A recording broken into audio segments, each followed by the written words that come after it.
Nós vamos estudar nesta manhã o capítulo 8 da primeira carta aos Coríntios. Nós temos aqui uma fotografia do Olimpo, um templo no Olimpo. O Monte Olimpo era, dentro do paganismo grego, a morada dos deuses. Os pagãos acreditavam numa variedade imensa de deuses que controlavam a vida das pessoas em cada aspecto do viver. O homem da antiguidade não era um homem livre, não era um homem feliz, como as pessoas tendem a crer. Que o homem da antiguidade era um homem feliz, alegre, contente, que vivia em paz no seu coração. Isso não é verdade. O homem da antiguidade era um homem que vivia debaixo de uma pressão e de uma escravidão sem limites, porque ele cria no controle absoluto dos deuses sobre cada detalhe da sua vida. Até as roupas que ele vestia, que ele trajava, eram roupas que ele vestia com medo. Ele tinha medo de usar uma cor que porventura desagradasse o Deus que ele servia, ou um dos deuses que ele servia. E com esse medo, com esse pavor, então, ele se enchia de aparatos, de amuletos, de enfeites, preocupadíssimo em não desagradar esse Deus ou esses deuses e perder a proteção deles. Ele então fazia sacrifícios diversos. Ele participava de cerimônias pagãs as mais diversas. Ele participava de procissões em que estátuas desses deuses eram carregadas. Ele participava de práticas, muitas vezes até homens honestos, mulheres honestas, pessoas de bem, mães de família, pais de família, muitas vezes participavam de práticas imorais, práticas moralmente baixas, com o objetivo de agradar o Deus a quem servia ou os deuses a quem serviam, de modo que viviam debaixo de um medo contínuo. Esta é a sociedade dentro da qual foi produzido o Novo Testamento. Quando o apóstolo Paulo escreve as suas cartas às diversas igrejas estabelecidas nas diversas cidades, o apóstolo Paulo escreve a pessoas que tinham se convertido a partir de religiões como essa. Ele não escrevia cartas para as pessoas que eram procedentes do catolicismo, que tinham algum conhecimento cristão. Ele não escrevia cartas para pessoas de um país cristianizado, de uma cultura cristianizada como o Brasil, e desse modo evangelizava essas pessoas. Não. Ele escrevia cartas para pessoas que estavam inseridas numa cultura absolutamente pagã, totalmente mergulhada no paganismo, cujas práticas cultuais faziam parte da vida social. Era comum você, na antiguidade, mesmo sendo um crente, era comum você andar pela cidade e parar num templo idólatra, num templo de ídolos para comer, conversar, comer, participar ali de alguma atividade social promovida pelos cidadãos daquela comunidade local. Isso fazia parte do dia a dia das pessoas. Não havia distinção entre vida social e vida religiosa. Não existia isso. As pessoas que se convertiam, elas tinham que romper totalmente, não só com a religião anterior, mas elas sofriam também um rompimento, elas sofriam também uma cisão, eram levadas a realizar uma cisão, um rompimento com a própria sociedade. Porque a vida religiosa estava profundamente amalgamada, mesclada com a vida social. Era muito difícil romper com a religião sem romper também com a amizade das pessoas, com o convívio social dentro da cidade onde os cristãos viviam. Foi nesse contexto que o apóstolo Paulo escreveu a primeira carta aos Coríntios, a uma cidade marcantemente pagã, onde o paganismo mundial, onde expressões mundiais do paganismo, religiões espalhadas pelo mundo inteiro ali se concentravam. por ser uma cidade onde passava a rota comercial do Oriente para o Ocidente e vice-versa, por causa disso, ali se concentravam pessoas do mundo inteiro. E essas pessoas traziam ali para aquela cidade as mais diversas expressões da religião pagã espalhada pelo mundo. Nós vamos estudar o capítulo 8 hoje e vamos compreender melhor o capítulo 8, colocando o capítulo 8 sobre esse pano de fundo do paganismo que eu, grosso modo, passei para os irmãos agora. Diz assim o capítulo 8. Com respeito aos alimentos sacrificados aos ídolos, sabemos que todos temos conhecimento. O conhecimento traz orgulho, mas o amor edifica. Quem pensa conhecer alguma coisa, ainda não conhece como deveria. Mas quem ama a Deus, este é conhecido por Deus. Portanto, em relação ao alimento sacrificado aos ídolos, sabemos que o ídolo não significa nada no mundo e que só existe um Deus. Pois mesmo que haja os chamados deuses, quer no céu, quer na terra, como de fato há muitos deuses e muitos senhores, para nós, porém, há um único Deus, o Pai, de quem vêm todas as coisas e para quem vivemos, e um só Senhor, Jesus Cristo, por meio de quem vieram todas as coisas e por meio de quem vivemos. Contudo, nem todos têm esse conhecimento. Alguns, ainda habituados com os ídolos, comem esse alimento como se fosse um sacrifício idólatra. E como a consciência deles é fraca, fica contaminada. A comida, porém, não nos torna aceitáveis diante de Deus. Não seremos piores se não comermos, nem melhores se comermos. Contudo, tenham cuidado, para que o exercício da liberdade de vocês não se torne uma pedra de tropeço para os fracos. Pois se alguém que tem a consciência fraca, vir você que tem este conhecimento comer num templo de ídolos, não será induzido a comer do que foi sacrificado a ídolos? Assim, esse irmão fraco, por quem Cristo morreu, é destruído por causa do conhecimento que você tem. Quando você peca contra seus irmãos dessa maneira, ferindo a consciência fraca deles, peca contra Cristo. Portanto, se aquilo que eu como leva o meu irmão a pecar, nunca mais comerei carne para não fazer meu irmão tropeçar. Então, esse texto está inserido nesse contexto maior, social, da cidade de Corinto, em que as pessoas eram procedentes do paganismo. E havia um problema na cidade que era o consumo de carne. A cidade de Corinto, existiam açougues ali, os sacerdotes vendiam a carne ali, e nesses açougues eram vendidas carnes que tinham sido anteriormente sacrificadas aos ídolos, carne de animal sacrificado a ídolos. E o que sobrava da parte que era oferecida ao ídolo no altar era colocado à venda, no açougue. As pessoas vendiam, compravam aquelas carnes e comiam aquilo tudo. E isso levantou um problema. Os coríntios, não sabendo ao certo como agir, em dúvidas acerca de como agir nessa questão, os coríntios escreveram uma carta para o apóstolo Paulo, para tirar as dúvidas. Tudo indica, olhando para o capítulo 8, tudo indica que nessa carta que os coríntios escreveram para o apóstolo Paulo, eles não somente expuseram a questão, mas além de expor a questão, tudo indica que eles demonstraram na carta que já sabiam a resposta. E expressaram na carta um certo grau de segurança e até um certo grau de orgulho por saberem, segundo eles, segundo o seu entender, como agir nessa questão ligada à superstição.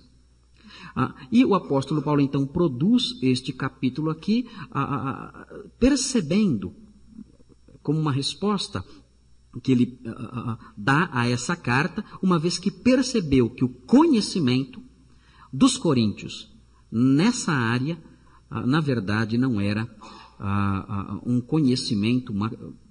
um conhecimento que se harmonizava com o que o apóstolo Paulo queria que fosse. Eu coloquei uma mensagem central aqui, e diz o seguinte: a maturidade do cristão deve manifestar-se de modo especial no trato com a superstição. Esse assunto do capítulo 8 se relaciona com a superstição.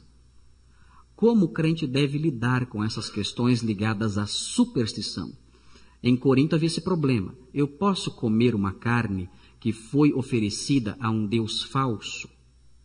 Eu posso comer uma comida que foi oferecida a um santo católico? Seria talvez uma forma moderna de colocar o problema. Se alguém faz alguma comida e oferece essa comida a um santo, eu posso comer isso ou não posso? A questão era mais ou menos essa em Corinto. Essas carnes que oferecem aos ídolos e que são vendidas depois no açougue, eu posso comer essas carnes ou não? O apóstolo Paulo mostra nesse texto que para tratar com a superstição é necessário maturidade.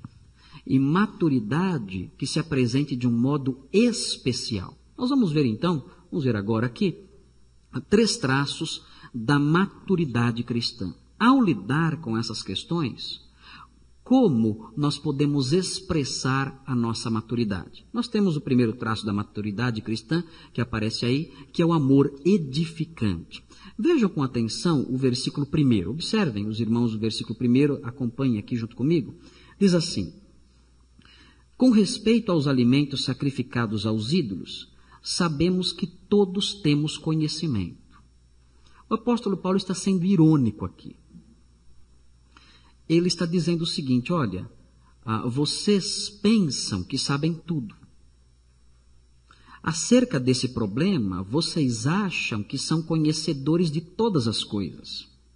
E ele diz na sequência: o conhecimento traz orgulho, mas o amor edifica. O que estava acontecendo com os coríntios? O grande problema dos coríntios é que eles se achavam sabedores de tudo. Os coríntios consideravam o seu conhecimento um conhecimento acima de todos os demais. E eles se orgulhavam disso.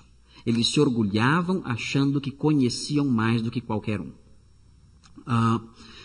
O apóstolo Paulo, quando percebe isso, quando vê isso na carta que os coríntios escreveram para ele, o apóstolo Paulo censura essa postura de modo irônico. Ele fala: olha, vocês se gabam do seu conhecimento.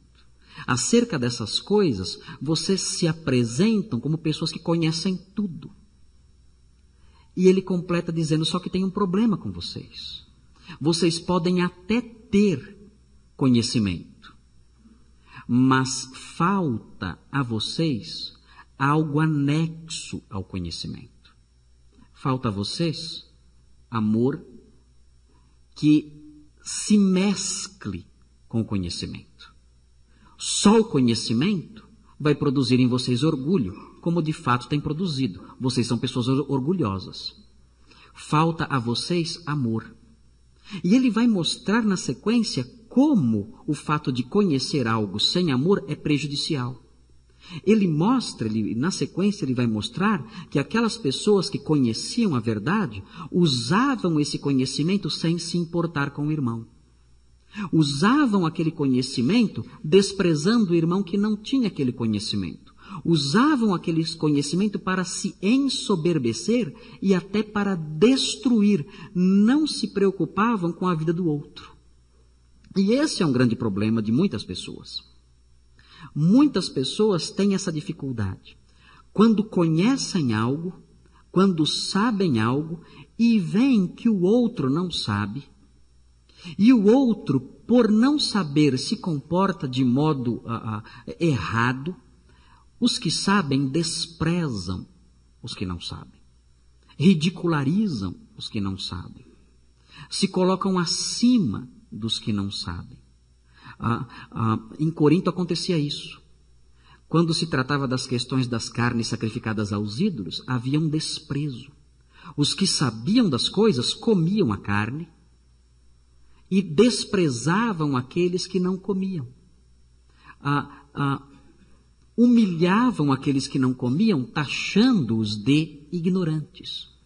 O apóstolo Paulo diz: vocês têm conhecimento, mas não têm amor pelas pessoas. Esse é o problema de vocês. Aí em Corinto, diz o apóstolo Paulo, esse é o grande problema. É o que reina aí. Vocês sabem tudo. Vocês conhecem tudo. Vocês são profundos conhecedores da verdade. Vocês não precisam de ninguém. Vocês não precisam de nenhum professor. Vocês estão acima até de mim.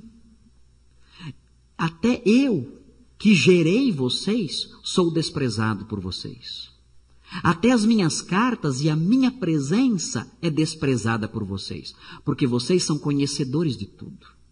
Vocês estão acima de tudo. Vocês sabem todas as coisas. Mas o problema de vocês é que esse conhecimento profundo que vocês têm é um conhecimento que os reprova, que os leva à reprovação, porque é um conhecimento sem amor. Vocês não amam as pessoas. Vocês sabem a verdade, mas não amam os irmãos. Vocês conhecem o certo, mas não amam a pessoa que está ao seu lado. E quando isso acontece, vocês revelam que vocês não têm amor pelo próprio Deus. Vocês não amando o irmão de vocês, vocês revelam falta de amor pelo próprio Deus. Ele fala, não basta conhecer as coisas de Deus. É necessário ser conhecido por Ele. É necessário ter intimidade com Ele. E essa vida de intimidade com Ele faz com que você junte, anexe ao seu conhecimento o amor pelos irmãos.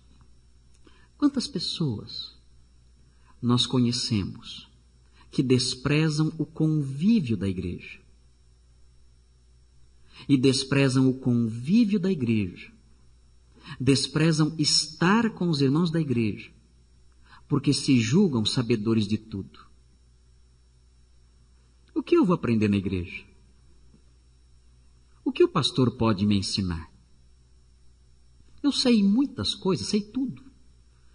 Nada me será acrescentado. O que me pode ser acrescentado na igreja? Para que eu vou fazer o favor de estar lá com os irmãos, se eu já sei tudo? E às vezes isso é verdade. Muitas vezes essa pessoa realmente sabe tudo. Sabe mais do que o pastor, sabe mais do que todo mundo junto. É um profundo conhecedor das coisas, um profundo estudioso de tudo, um constante leitor e estudioso de livros teológicos, conhece tudo, sabe muito mais do que qualquer um. Mas o que diz o apóstolo Paulo para essa pessoa? O seu saber só serve para destruir. O seu saber ensoberbece você. E nós percebemos isso porque o seu saber é um saber que não vem acompanhado do amor pelos irmãos. Você não conhece a Deus de fato. Você conhece as coisas de Deus, mas você não conhece a Deus. Você não é conhecido dele. Você não tem intimidade com ele. Você não anda com ele. Você é um soberbo que sabe muito, mas em termos de amor, você é reprovável. O apóstolo Paulo condena isso. Ele mostra que o amor está acima disso. Ele mostra que o amor é melhor do que o conhecer. Se tivermos que escolher entre sermos ignorantes ou sermos pessoas sem amor, é melhor escolhermos sermos ignorantes. É assim a escala de valores do apóstolo Paulo. Temos que conhecer, mas não podemos colocar o conhecimento acima do amor. E se o meu conhecimento destrói o outro, se o meu conhecimento faz com que eu me situe acima do outro e até distante do outro, esse meu conhecimento é para o mal, não constrói. Nessa questão da superstição, no trato com as pessoas que têm um conhecimento fraco, nós temos que demonstrar um amor edificante. Suponha que você conheça um crente, e esse crente ainda traz em seu coração algumas superstições. Você não deve desprezar essa pessoa. Não é porque você conhece a verdade mais do que ela que você pode zombar dela, desprezá-la, humilhá-la, não. Você deve amá-la e usar o seu conhecimento, mesclado com amor, para edificá-la. Me lembro de um moço que comprou uma casa. E quando ele chegou na casa que ele comprou, ele percebeu, para o seu pavor, para o seu terror total, ele descobriu que no jardim da casa tinha uma planta chamada espada de São Jorge. Ele ficou em pânico, desesperado. E agora? Comprei uma casa amaldiçoada. Comprei uma casa satânica. Comprei uma casa onde há uma planta do demônio. O que eu vou fazer agora? Qual será o meu procedimento agora? Como devo agir? Acho que eu vou chamar o pastor, fazer um culto aqui na casa para fazer uma espécie de benzimento evangélico, né? E quebrar as maldições que procedem da planta dessa espada de São Jorge. O que acontece com essa pessoa? Ela ainda traz superstições do mundo. Ela ainda traz crendices do mundo. Ela é um crente fraco. Ela não adquiriu ainda o conhecimento para perceber que quem fez aquela planta, quem criou aquela planta, quem fez aquela planta para a sua glória, foi Deus, não foi Satanás. Aquela planta foi criada por Deus para a sua glória, para o seu louvor, para embelezar o mundo, para o nosso bem-estar, para que vejamos as obras de Deus e o glorifiquemos. Aquele homem não tinha esse conhecimento ainda. O que fazer? Rir dele? Zombar dele? Desprezá-lo? Criticá-lo? Não. O saber ensoberbece. E os que conhecem essas coisas podem muitas vezes se ensoberbecer e zombar da pessoa, mas não deve ser assim. O apóstolo Paulo diz, vocês devem amar o fraco. Vocês devem mostrar para essa pessoa um afeto especial. Diante da superstição, não despreze, não humilhe, ame essas pessoas. Nós vivemos num país em que os evangélicos são muito supersticiosos, muito supersticiosos. Os evangélicos, eles chegam em casa e se eles percebem que tem ali um livro na casa, alguma coisa, um livro de espiritismo, já encostaram a mão no livro, estou sob maldição. E tem medo de serem amaldiçoados, tem medo de tantas coisas. Houve um tempo aí em que os evangélicos estavam queimando tudo em casa. Pegava disco e queimava, pegava quadro de parede e queimava, folhinha de calendário e queimava. Se tinha uma fotografia com um arco-íris, já era símbolo de nova era, tinha que pegar e queimar. Uma série de superstições tolas, absurdas, coisas sem o menor sentido. O nosso povo é marcado por essas coisas, por superstições. O apóstolo Paulo diz, diante de irmãos assim, seja paciente. Ame essas pessoas, não as despreze como os coríntios faziam. Então, o primeiro traço da maturidade cristã no trato com a superstição é este, o amor edificante. Mas existe um segundo traço que é necessário que nós observemos também, que está nos versículos 4 a 8. É necessário, no trato com a superstição, é necessário um conhecimento básico. Nós temos que conhecer algumas coisas. Vejam o versículo 4.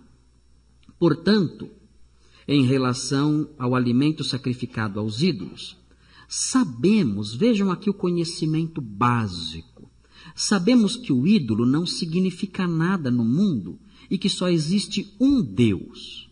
Esse é o conhecimento básico. Eu tenho que ter medo de imagens? Tenho que ter medo de imagens? Não. Eu tenho que ter medo de desagradar entidades espirituais, divindades, anjos, demônios? Eu tenho que ter medo disso aí? Absolutamente não. Não tem que ter medo de nada disso. Aqui o apóstolo Paulo diz claramente que os ídolos não significam nada. Eles não passam de pedaços de pau. Não passam de pedaços de pedra. Não são nada além disso. Só isso. Estátuas, nada mais. O apóstolo Paulo mostra isso com clareza aqui. E ele diz, pois mesmo que haja os chamados deuses, e no paganismo havia, realmente, muitos deuses, quer no céu, quer na terra, segundo a crença dos pagãos, como de fato há muitos deuses e muitos senhores no paganismo, o apóstolo Paulo está aqui fazendo uma alusão à realidade do mundo pagão, repleta de deuses, repleta de senhores. Ele diz no versículo 6, para nós, veja aqui o conhecimento da verdade, para nós aqui, os que conhecem a verdade, há um único Deus, o Pai, de quem vêm todas as coisas e para quem vivemos, e um só Senhor Jesus Cristo, por meio de quem vieram todas as coisas e por meio de quem vivemos. Ele diz, uma pessoa só controla a nossa vida. Nós não temos que nos preocupar com um ídolo de madeira, não temos que nos preocupar com um ídolo de pau, absolutamente. Quem controla a nossa vida, quem concede as coisas para nós, quem dirige os nossos caminhos, a nossa história, o nosso futuro, é um só Deus, um só Senhor. É Deus o Pai, é o Senhor Jesus Cristo, é Ele quem dirige tudo. Eu não tenho que temer essas coisas, eu não tenho que temer superstições. Ele mostra aqui um conhecimento básico que nós temos que ter. Aquele moço que entrou na casa e viu aquela planta e se assustou, é alguém que não conhece o fato de que quem controla a nossa vida é Deus. Deus dirige o nosso viver. Eu não perco nada tendo uma planta daquela em casa. E não ganho nada se eu arrancá-la também. Absolutamente. Eu posso deixá-la ali. Aquilo não vai acrescentar nada. Porque quem controla o meu viver não é um santo, ou outro santo, ou uma santa, ou outra santa, ou um Deus, ou outro Deus. Nada disso. Quem controla o nosso viver é um Deus só. É o Deus verdadeiro. É o nosso Senhor Jesus Cristo. Ele é o soberano sobre a nossa vida. E isso o apóstolo Paulo quer que nós saibamos. Mas vejam, versículo 7. Contudo, nem todos têm esse conhecimento. Há aqueles, como esse meu amigo da espada de São Jorge, há muitos que não sabem disso. Vem de um contexto repleto de superstições. Vem de um contexto repleto de crenças falsas. E não tem esse conhecimento. E vejam o que acontecia em Corinto. Alguns, ainda habituados com os ídolos, com a mente ainda voltada para esse contexto de idolatria tão comum, comem esse alimento como se fosse um sacrifício idólatra. E o resultado, o texto diz, e como a consciência deles é fraca, fica contaminada. Essas pessoas chegavam, comiam aquela carne, e quando comiam aquela carne, a consciência incomodava. A consciência incomodava porque pensavam, eu comi uma carne sacrificada a um ídolo pagão. Eu estou em pecado diante de Deus. O apóstolo Paulo diz o seguinte no versículo 8, a comida, porém, não nos torna aceitáveis diante de Deus. Não seremos piores se não comermos, nem melhores se comermos. Podemos comer, diz o apóstolo Paulo. Mas os fracos comiam e a consciência deles acusava. Nem todos têm esse conhecimento, diz o apóstolo Paulo. Nós podemos comer, mas nem todos sabem. Alguns ficam com a consciência incomodada porque participam dessas coisas. O apóstolo Paulo mostra aqui, nessa parte, que é necessário, para se livrar da superstição, é necessário, para não ter medo dessas coisas, um mínimo de conhecimento, um conhecimento básico. Enquanto não tivermos o conhecimento básico sobre a verdade, nós vamos agir assim. Teremos medo de comer a carne na quaresma. Há crentes que têm medo de comer carne na quaresma. Por quê? Eles vêm do catolicismo, a vida toda ali, aprendendo que não pode comer carne na quaresma.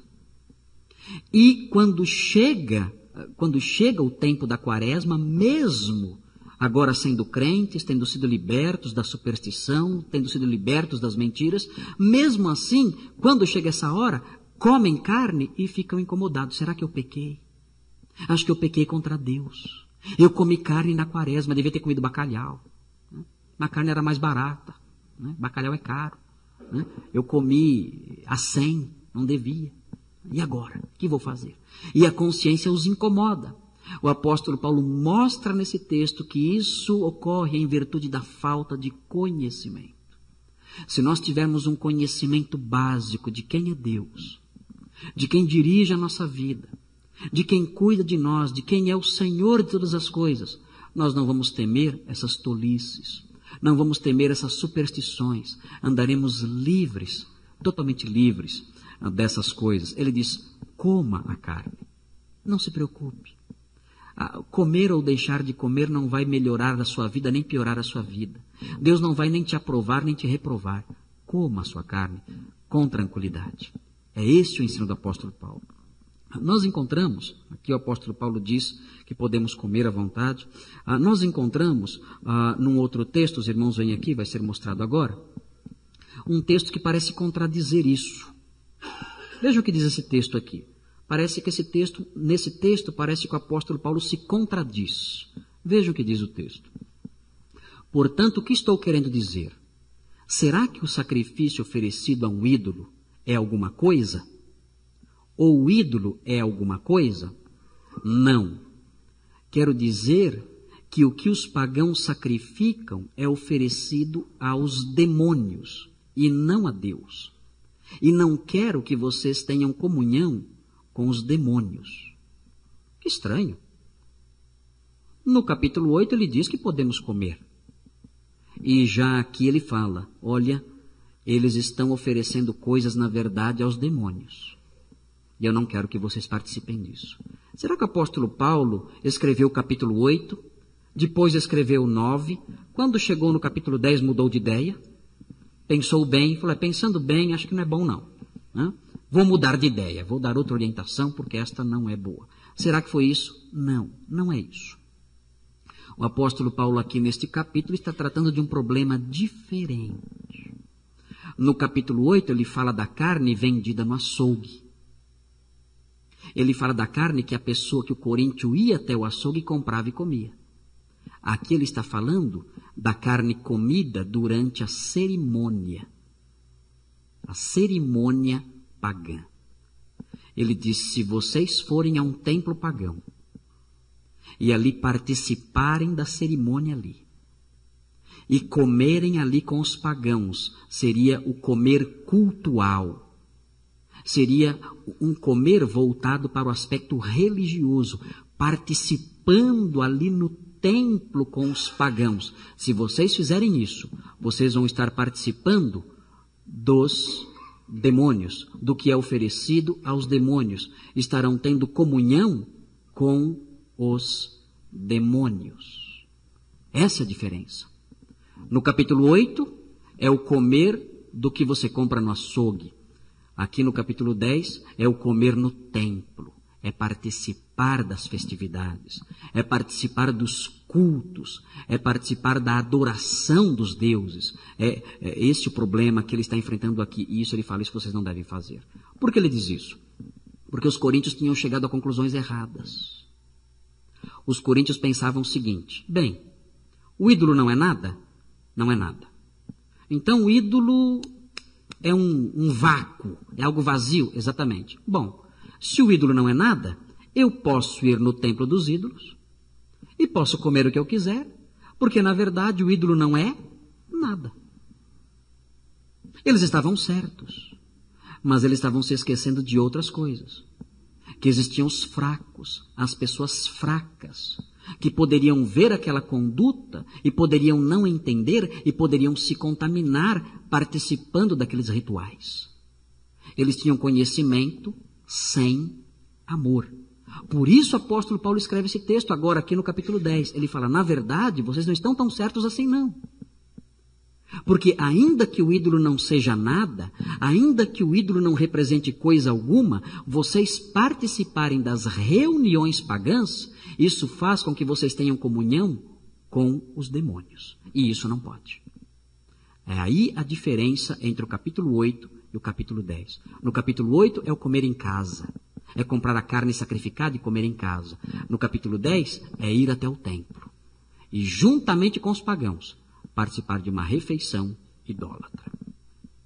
Mas há um terceiro item, um terceiro elemento que compõe a maturidade cristã. Quando nós vamos tratar com a superstição, nós temos que expressar alguns elementos da maturidade cristã. Temos que mostrar amor, um amor que constrói. Temos que mostrar conhecimento, um conhecimento básico. E nós temos também que mostrar, na nossa maturidade, temos que mostrar também uma liberdade cuidadosa. Nós somos livres? Somos. Nós podemos comer qualquer coisa? Podemos. Nós podemos comer carne de porco? Podemos. Há certas seitas que falam que não. Nós podemos comer carne na quaresma? Podemos. Nós podemos participar de qualquer tipo de refeição? Podemos. Existe algo proibido para nós? Não. Nós podemos ter uma plantação de espada de São Jorge no quintal de casa? Podemos? Podemos. Podemos ter comigo ninguém pode em casa? É outra planta também que dizem que é. Né? Dizem que é perigosa, né? Comigo ninguém... Olha o nome da planta, comigo ninguém pode. Podemos ter em casa uma comigo ninguém pode? Podemos. Podemos ter arruda em casa? Quiser plantar arruda? Pode ter em casa? Pode. Nós temos plena liberdade.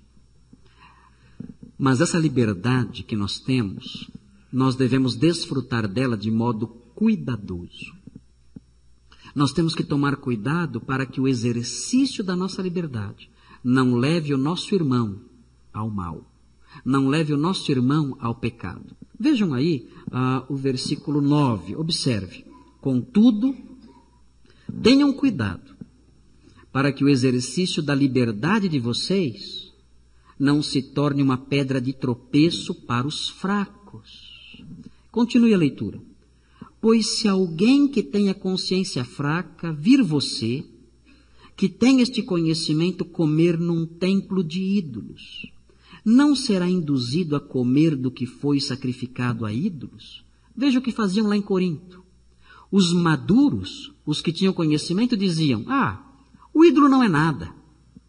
A gente pode comer a carne em qualquer lugar, mesmo lá com eles, mesmo lá no templo, podemos comer essa carne porque isso não é nada. Mas Paulo diz, vocês têm conhecimento, mas não têm amor. Um outro irmão que não tem esse mesmo conhecimento, vai ver você comendo socialmente. E sabe o que vai acontecer com ele? Ele vai comer também. Só que ele, que tem a consciência fraca, comerá, de algum modo, religiosamente. E aí, a consciência dele será golpeada. E ele vai sofrer por ter pecado contra Deus, por ter comido religiosamente. Ele comerá tendo a consciência de que o ídolo existe.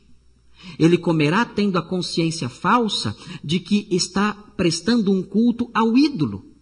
E com isso pecará. E o responsável por ele pecar terá sido você. Você comeu socialmente. Você parou no templo e comeu sem adorar. Mas ele, vendo o seu exemplo, tendo a consciência fraca, não tendo o seu conhecimento, foi lá e comeu. Mas comeu com uma outra consciência. De modo que ele foi induzido ao pecado por causa de você. O apóstolo Paulo diz, usem o conhecimento de vocês, mas usem com amor. E ele continua dizendo, assim esse irmão fraco, por quem Cristo morreu, é destruído por causa do conhecimento que você tem. Quando você peca contra seus irmãos dessa maneira, ferindo a consciência fraca deles, peca contra Cristo.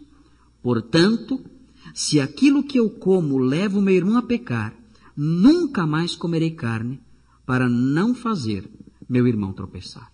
O apóstolo Paulo fala, eu vou ter uma liberdade cuidadosa. Eu não vou lá no templo comer, mesmo sabendo que aquilo não é nada. Mesmo sabendo que até posso ir lá e comer, que lá não vale nada. Mesmo sabendo disso. Eu não vou fazer isso.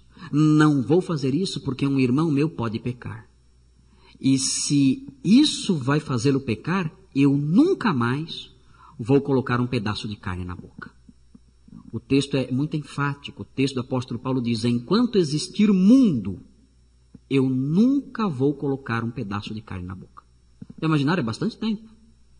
Nunca mais na minha vida, enquanto o mundo existir, eu não vou comer, para não levá-lo ao pecado. O apóstolo Paulo aumenta depois esse ensino, e ele diz que há uma outra razão que nós já mencionamos para não ir no templo dos ídolos. Há uma outra razão, não só para que o irmão não seja induzido a participar da cerimônia ali e coma e peque, mas também porque aquelas cerimônias são demoníacas e eu não devo participar. Ele diz no capítulo 10, por isso, meus amados irmãos, fujam da idolatria. Vocês não cheguem perto desses templos, se afastem disso. Vocês não podem beber o cálice do Senhor e do cálice dos demônios. Não podem participar da mesa do Senhor e da mesa dos demônios. Ele fala, se afastem disso. Se afastem por duas razões. Primeiro, um irmão seu que não tem conhecimento pode pecar comendo religiosamente ao ver você ali. Segundo, você estando ali, de um modo ou de outro, você está unido a pessoas que estão adorando demônios. Não façam isso, se afastem. Muito bem, o resumo do ensino de Paulo, aqui nós temos alguém levando um touro para ser sacrificado. É um touro bem grande, né? É um alto relevo, é um touro bem grande. Mas assim eram realmente os touros. Na antiguidade, os sacrifícios que eram feitos a Júpiter, esses sacrifícios eram feitos com animais imensos, animais muito grandes. Eu tenho uma outra gravura do imperador Marco Aurélio fazendo um sacrifício, e o touro também é desse tamanho aí. É enorme, são touros imensos, são animais muito grandes, que eram oferecidos aos ídolos. E este aí está indo para lá. Parece que ele está olhando para cá, né? Está olhando para nós, meio desconfiado. Ele não sabe o que vai acontecer, né? Não sabe o que vai acontecer. Está sendo levado para o sacrifício. Tem aqui um resuminho do ensino de Paulo, para que fique mais claro. Vem a próxima tela. Aí está. Os ídolos não são nada. Não passam de pedaços de madeira e pedra. Eu não tenho que ter medo de ídolos. Não tem problema. Se alguém se converte, quiser jogar os ídolos no lixo, pode ficar à vontade, pode jogar fora, pode jogar no lixo, não tem problema nenhum. Se quiser quebrar, enterrar, jogar no saco, enfim, faça o que quiser, porque os ídolos não são absolutamente nada, não passam de pedaços de madeira, pedaços de pedra, e o crente tem que ter esse mínimo de conhecimento. Eu me lembro de uma senhora que eu fui visitá-la uma vez, uma nova convertida.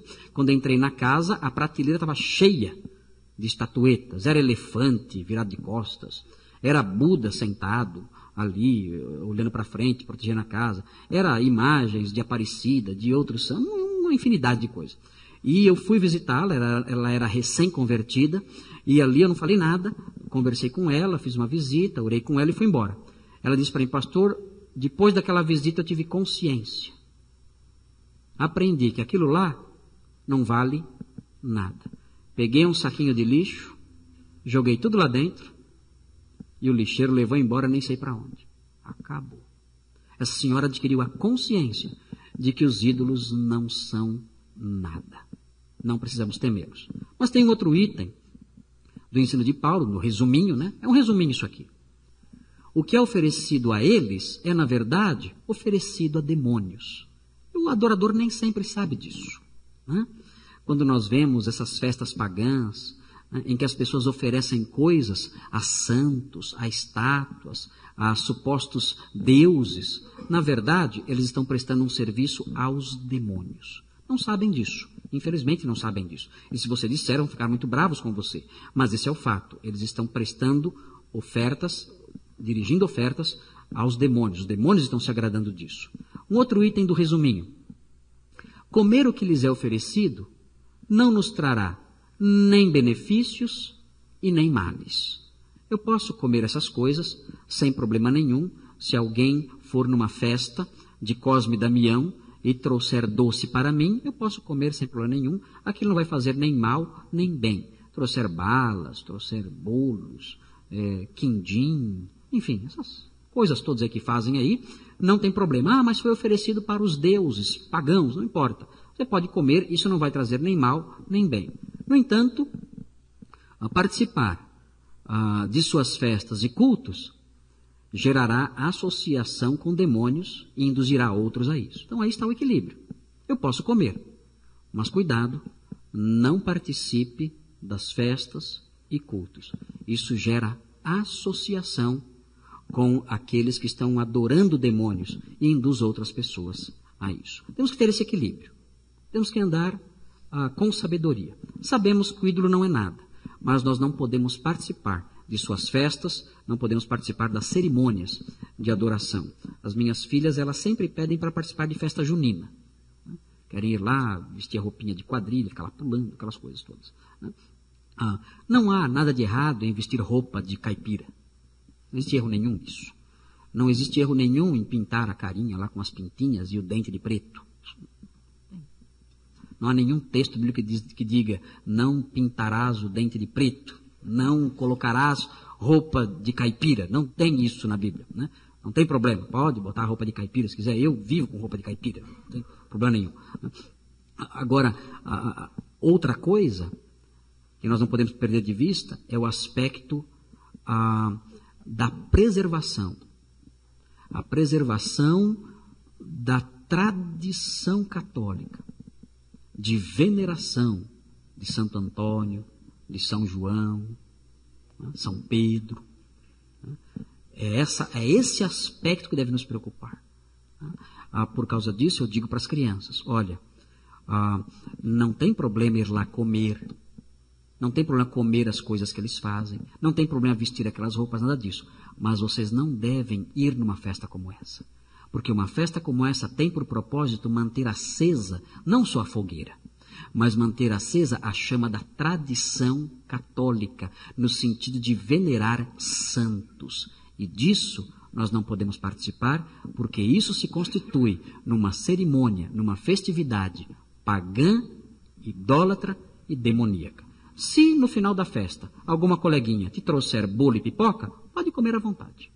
Mas você ir lá e participar daquelas festividades, em homenagem a esses santos, isso não pode, porque seria participar de homenagens feitas a demônios. E as aplicações do final estão aí. Tem 3 deuses aqui pagãos. Diana, que é a deusa da fertilidade, ela tem inúmeros seios, o que aponta para a fertilidade. Diana é muito adorada na cidade de Éfeso, na antiguidade. E temos Zeus e Júpiter. Zeus e Júpiter é o mesmo deus pagão. Só que Zeus é o nome grego, Júpiter é o nome romano. Eles são o mesmo. Era considerado o rei, o soberano dentre todos os deuses da antiguidade. Esses deuses todos eram adorados com sacrifícios. Vamos ver algumas aplicações. Primeiro, fuja do orgulho que procede do conhecimento. Esse orgulho impedirá que você ame os irmãos que sabem menos, e você acabará por desprezá-los. Se você sabe mais do que os outros, não despreze os que não sabem. Não se orgulhe com isso. Preserve a sua vida de comunhão com seus irmãos, não permitindo que o seu conhecimento afaste você das pessoas. Um fato muito triste no nosso país é que os grandes teólogos, muitos grandes teólogos, não frequentam igreja nenhuma. Esse é um grande problema no nosso país. Grandes teólogos, escritores de livros, professores de seminário, pessoas famosas por seu conhecimento teológico, não são membros de igreja nenhuma. Não vão. Não vão. Professores de seminário, escritores, teólogos famosos, você pergunta, de que igreja você é? Eu sou de tal igreja, mas nunca vão lá. Nunca vão lá. Não tem uma vida de comunhão com os irmãos numa igreja. Não tem. Esse é um quadro terrível presente no nosso país. O saber, o conhecimento que tira o homem da igreja. O que ele vai aprender na igreja? Ele sabe tudo. Ele é um doutor. O que ele vai aprender na igreja? Nada. Então ele não vai. Para ele o que importa é só o conhecimento. Ele despreza o amor aos irmãos. Um outro item. Não tenha qualquer receio de imagens, objetos cultuais ou qualquer outra forma de superstição. Não tenha medo de nada disso. Deus é o único controlador de nossas vidas, a única fonte de tudo que temos e o único soberano sobre tudo o que nos acontece. Se você tem receio de alguma dessas coisas, de cerimônias, de objetos cultuais, religiosos, estatuetas, enfim, essas coisas, não tenha medo disso. Jogue isso tudo fora, faça o que você quiser, mas não tenha receio dessas coisas. Quem controla a nossa vida é Deus e só Ele. E finalmente, o último aqui. Evite fazer coisas que induzam irmãos mais simples ao pecado. Algumas liberdades que tomamos podem ser mal interpretadas e levar os menos esclarecidos por um caminho errado. Seja sensato. Prive-se de qualquer coisa que possa levar seu irmão à queda. Evite. Qualquer coisa que você tenha direito de fazer. Se você percebe que um irmão seu pode ser levado ao pecado por causa disso, não faça. Eu comentei no culto de quarta-feira, é por isso que nós os crentes não bebemos. A Bíblia proíbe beber algo alcoólico? Não. A Bíblia não proíbe beber nada alcoólico. Não proíbe. Pelo contrário. A Bíblia até ensina que Jesus transformou água em Coca-Cola, né? Não. Transformou água em vinho. Não transformou água em refrigerante, nem em suco de uva ou de maracujá. Ele transformou água em vinho. E vinho tem álcool. Ah, não, mas era suco de uva. Era nada, era vinho. Não existia suco de uva. É vinho. Ele transformou água em vinho. A Bíblia não proíbe nada disso, de beber bebida alcoólica. Por que nós não bebemos? Por que não bebemos? Nós não bebemos porque sabemos que essa conduta pode levar um irmão nosso ao pecado.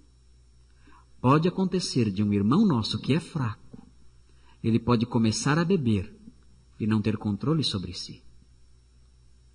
E pode envergonhar o Evangelho.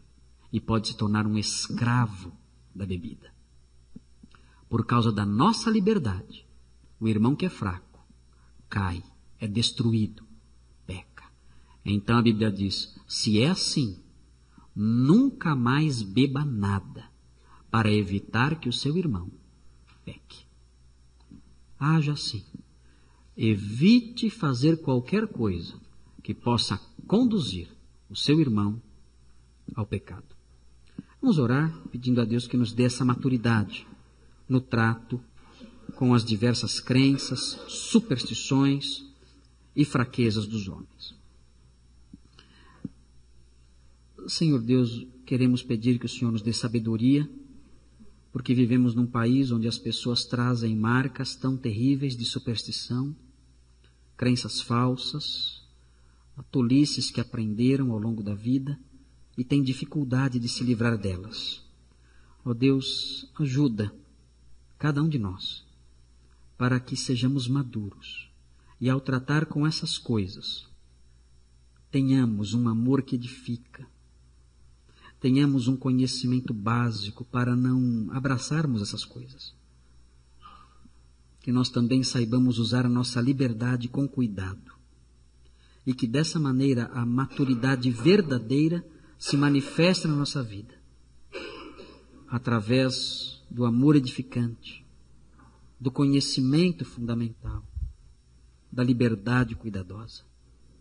E assim não destruamos os que são fracos, não desanimemos os que são fracos, e o nosso conhecimento e liberdade não gerem, ó Deus, a ocasião para que os menos conhecedores sejam levados ao pecado. Pedimos isso em nome de Jesus. Amém.